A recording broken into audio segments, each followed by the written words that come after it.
Mesdames et messieurs, ravi de vous retrouver dans cette nouvelle vidéo dans laquelle nous allons voir ensemble comment faire l'analyse du réseau routier. Dans le logiciel QGIS, nous allons voir comment analyser des données sur les routes. Dans le cas d'aujourd'hui, qu'est-ce que nous avons? Nous avons deux points. Nous avons un point A et nous avons un point B. Et ce que nous remarquons que du point A au point B ou bien du point B au point A, il y a des voies. Il y a des voies qui mènent d'un point à l'autre. Mais nous ici, nous voulons analyser ici pour voir quelle est la route la plus rapide. Autrement dit, quelle est la route la moins courte. Si on veut parcourir moins de distance, devrons-nous suivre cette première voie qui est à ce niveau ou bien c'est plutôt cette deuxième voie qui est à ce niveau? Donc, nous allons faire cette analyse routière dans le logiciel QGIS. Déjà, avant de faire l'analyse même, dans un premier temps, on peut tout simplement mesurer même chaque voie pour connaître à peu près sa distance, sa longueur.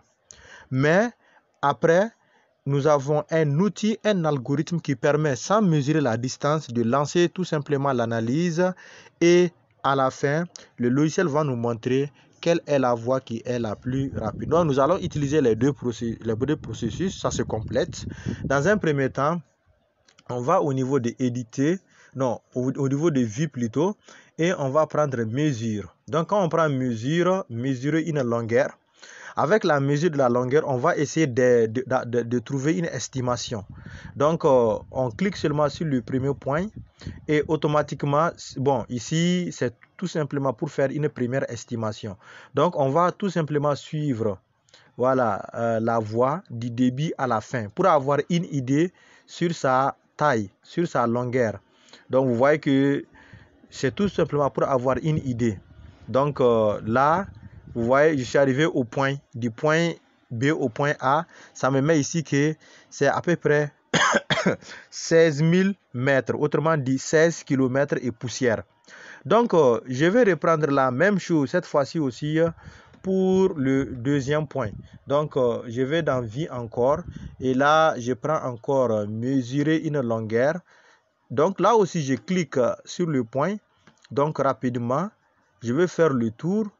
Je vais faire le tour pour avoir aussi une idée de la longueur de la voie. Voilà. Donc, rapidement, nous allons faire le tour. Voilà. Donc, rapidement, nous allons faire le tour de la voie. Bon, vous voyez que je ne clique pas exactement correctement. Donc, ici, le logiciel me dit que cette deuxième voie fait à peu près 18 000 mètres, autrement dit 18 km et poussière. La première faisait 16 000 mètres, autrement dit 16 km et poussière, et la deuxième 18 km et poussière. Déjà avec ça, j'ai une idée de la voie qui semble être la plus rapide, ou bien dire la moins courte. Voilà, c'est-à-dire la plus courte, voilà, la plus courte plutôt. Mais ici, il y a une deuxième analyse qui nous permettra, sans mesurer la distance de chaque voie, de trouver automatiquement la voie qui est la plus courte. Donc, pour ce faire, je vais fermer cette fenêtre-là. Donc, là aussi, qu'est-ce que je vais faire? Je vais au niveau de la boîte à outils de traitement. Dans la boîte à outils de traitement, je vais chercher analyse. Ici, c'est analyse de réseau. Voilà. Donc, analyse de réseau, là, je clique à l'intérieur. Donc, là, on nous dit le chemin le plus court de la couche vers le point. Ce n'est pas ce cas. Le chemin le plus court de point à point. C'est mon cas parce que j'ai un point A et un point B. Donc, du point A au point B, j'aimerais savoir quelle est la voie qui saura être la voie la plus courte entre les deux points. Donc, c'est ce deuxième-là qui m'intéresse. Donc, je vais double-cliquer sur ce deuxième. Et là, la couche vecteur est représentant le réseau.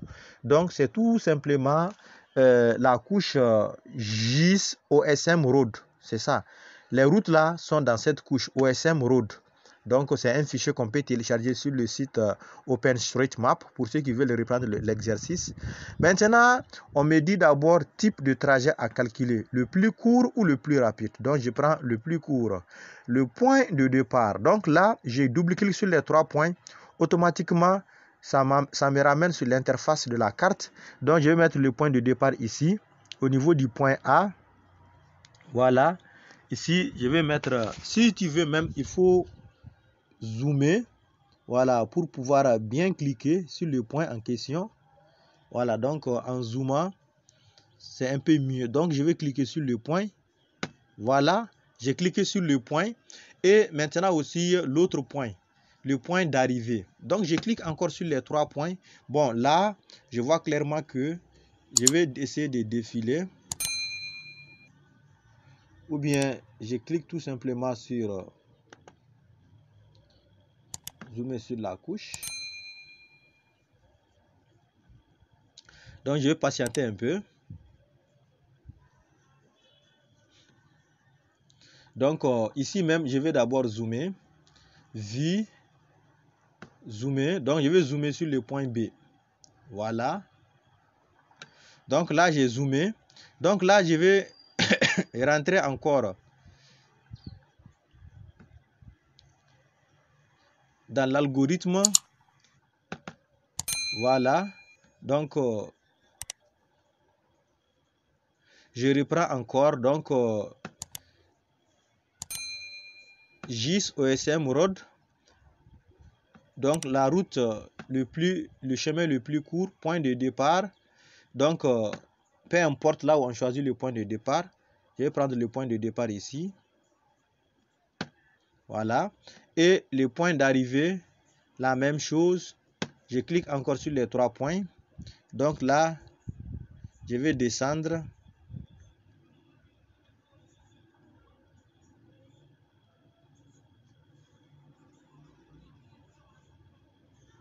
Donc, je vais zoomer sur la couche.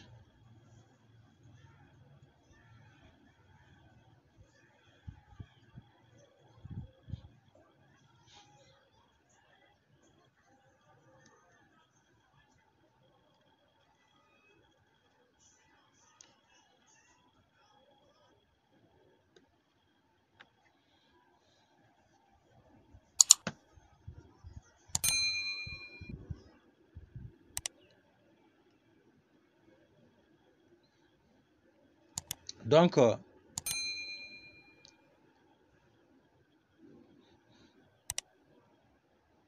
voilà le point d'arrivée. Donc, je vais cliquer sur ce point. Donc, je vais essayer de zoomer pour bien cliquer. Voilà. Donc là, je peux cliquer. Donc, je clique là. Donc, mon point de départ et mon point d'arrivée ont été définis. Maintenant, le fichier de sortie. Bon, je vais garder un fichier temporaire ici. Peu importe, ce n'est pas grave. Et là, je vais exécuter l'algorithme. Et l'algorithme va analyser les voies entre ces 2 points et me faire sortir le chemin le plus court. Donc là, nous allons tout simplement patienter un tout petit peu et revenir visualiser le résultat. Donc, on patiente un tout petit peu.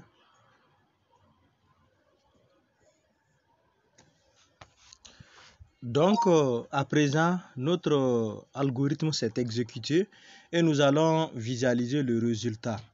Donc, nous allons zoomer d'abord sur nos 2 points et les voies qui séparent les 2 points. Nous allons patienter un tout petit peu pour que tout apparaît. Donc, déjà en regardant cela, si on décoche le fichier qui représente les routes, on décoche le fichier. Voici la route qui est le chemin le plus court entre le point A et le point B. Donc, de cette manière, vous pourrez analyser votre zone et savoir quel est le chemin le plus court, soit entre 2 points, 2 emplacements, n'importe la chose. Donc, au début, on avait plusieurs voies, mais le logiciel vient nous dire que c'est cette voie-là qui est la voie la plus rapide. Le nom de la voie, c'est chemin le plus court. Donc, chemin le plus court est là. Et donc, avec ce processus, vous voyez, ça nous met même les coordonnées du début et les coordonnées de la fin. Donc, j'espère que tout le monde a compris maintenant comment utiliser cet algorithme-là dans le logiciel QGIS. La prochaine fois, nous allons aussi voir comment analyser des zones de desserte, de la couche ou bien des zones de desserte du point. Surtout, n'oubliez pas de vous abonner pour ne plus rater nos leçons sur les logiciels de cartographie, les logiciels de mine et les logiciels de statistique. Et ceux qui ont aussi besoin de formation, écrivez-nous sur le numéro qui apparaît tout simplement en bas. Nous allons échanger aussi sur la formation en question. Merci beaucoup et à la prochaine. Donc, vous voyez déjà que avant de sortir même, voilà, on avait ces deux voies-là, cette première voie-là et cette deuxième voie. Et le logiciel nous a dit que c'est cette voie-là qui est la voie la plus rapide. Et d'ailleurs, n'oubliez pas, quand on avait analysé, cette voie-là avait une longueur de 16 km et poussière, alors que cette deuxième-là avait une longueur de 18 km et poussière. Donc, vous voyez que l'analyse faite par le logiciel est en corrélation avec les distances que nous-mêmes nous avons mesurées entre les deux points. Donc, les deux analyses vont dans le même sens. Ok, donc merci. On se donne rendez-vous dans la prochaine leçon et au revoir.